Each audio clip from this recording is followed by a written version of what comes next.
문재인에게 요새 살판이 났어요.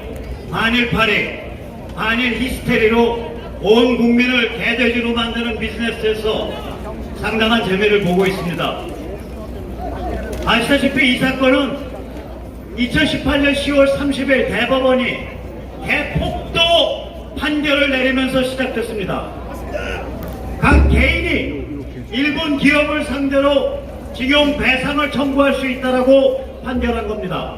이게 얼마나 웃기는 판결이냐면 이미 2005년에 노무현 정부 시절에 이해찬과 당시 총리였던 이해찬과 당시 청와대 민정수석이었던 문재인이 청구권 협정에 의해서 징용에 관한 개인 배상은 불가능하다라고 저희들이 결정했던 사안에도 불구하고 대법원이 작년 10월 30일 날 이상 야릇한 판결을 내렸습니다.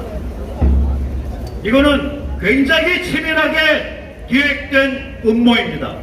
제가 몇 가지 예를 들어 드릴게요. 저쪽이 아니라 그래도 뭐 저쪽은 아닌 김영삼이나 이명박이 정치 위기에 몰렸을 때 느닷없이 반일 카드를 빼드는 적이 있습니다. 김영삼은 일본에 대해서 버르장머리를 고쳐놓겠다라고 느닷없이 말한 적이 있고, MB는 일본에 대해서 일왕이 사과해야 된다라고 말한 적이 있습니다. 그런데 YS든 MB든 이렇게 반일 장사할 때 아주 급작스럽게 해요. 아무 준비 없이. 저들은 다릅니다. 오랜 세월 밑밥을 깝니다. 작년 10월 대법원의 판결이야말로 지금 반일 히스테리 반일파리 장사를 하기 위한 기획된 밑밥이었습니다. 같이 따라해주세요. 김명수를 구속하라. 대법관을 구속하라.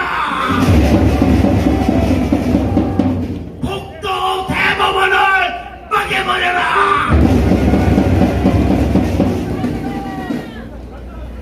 이게 완전히 또 판결입니다.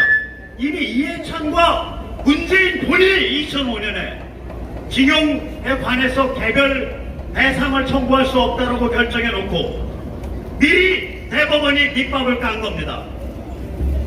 저희들이 밑밥 까는 수법을 세 가지만 예를 들어드리겠습니다.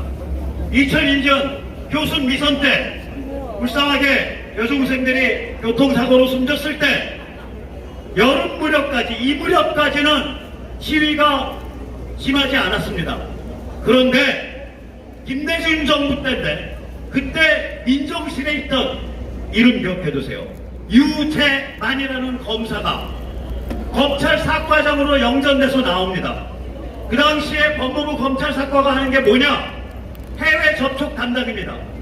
대한민국 정부의 해외 접촉 담당 실무팀장인 검사 유재만 검찰 사과장이 미 법무부에 대고 뭐를 요청하냐? 재판권 관할 이양을 요청합니다. 생각해보세요. 작전 중 사고입니다. 이라크에 파병 나가 있는 우리 군인이, 아프간에 파병 나가 있는 우리 군인이 작전 중에 장갑차로 혹은 지프차로 이라크 어린애나 아프간 어린애를 치워주고 있을 때 우리 군인이 이라크 법정에 서야 합니까? 우리 군인이 아프간 법정에 서야 합니까? 이런 대황당한 요구를 정부의 책임 있는 실무팀장이 요구한 겁니다. 이런 사정을 일반 국민은 알 수가 없죠. 어련히 합리적으로 판단해서 요구했겠거니 라고 생각했을 겁니다. 미국은 당연히 거절하고 그걸 가지고 저희들이 물고 뜯습니다. 오만한 미제 양키들이 우리 한국인을 종으로 부리고 있다. 그래가지고 다들 일어난 거예요. 이렇게 기획을 합니다. 저희들은. 광우병도 똑같습니다.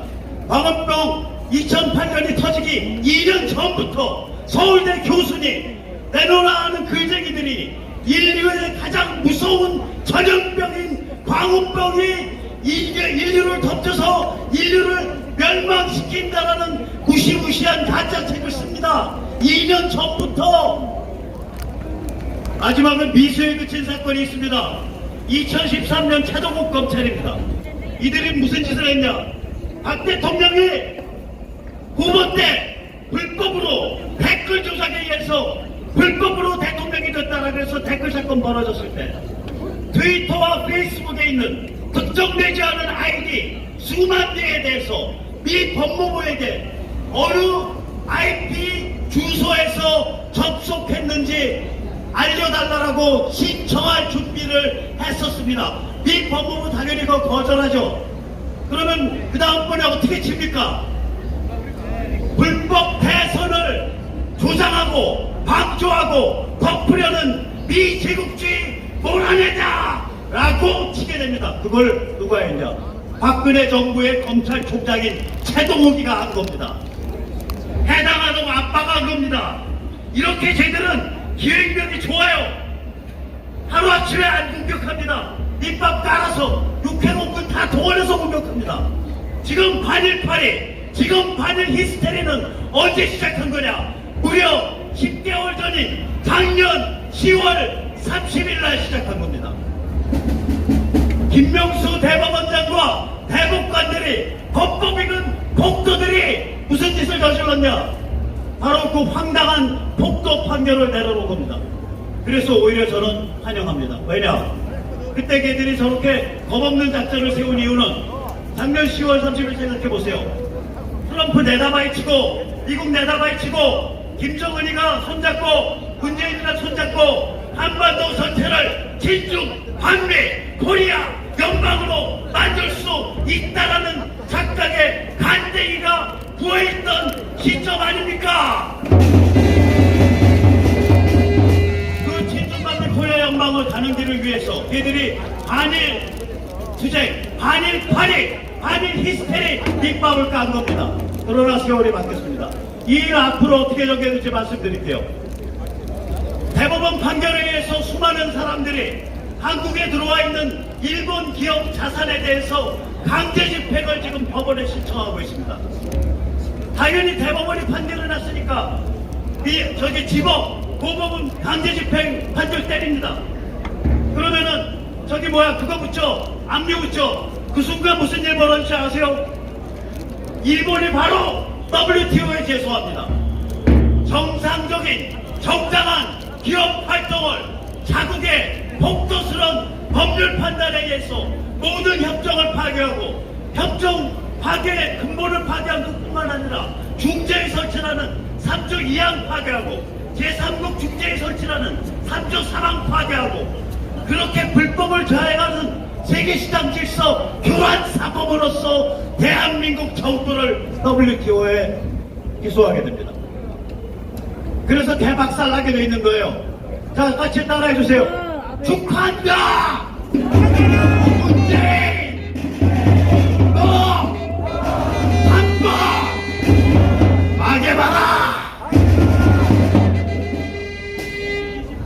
자기 죽을 꾀를 낸 겁니다, 이거는. 자, 이런 상태에서 일본이 취한 경제, 불화수소, 이름도 힘드네요.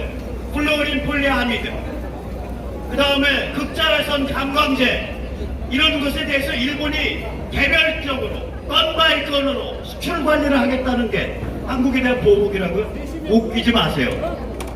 웃기지 마라! 불화수소가 액체가스가 비싸서 원폭과 사린가스 제조에 못 쓰인다고요? 다시 한번 반복해주세요. 웃기지 마라! 탈출 보셨으면 아시겠지만 LA 불화수소 4깡통이면 한 깡통에 이만한 25톤짜리 한 깡통에 1억입니다.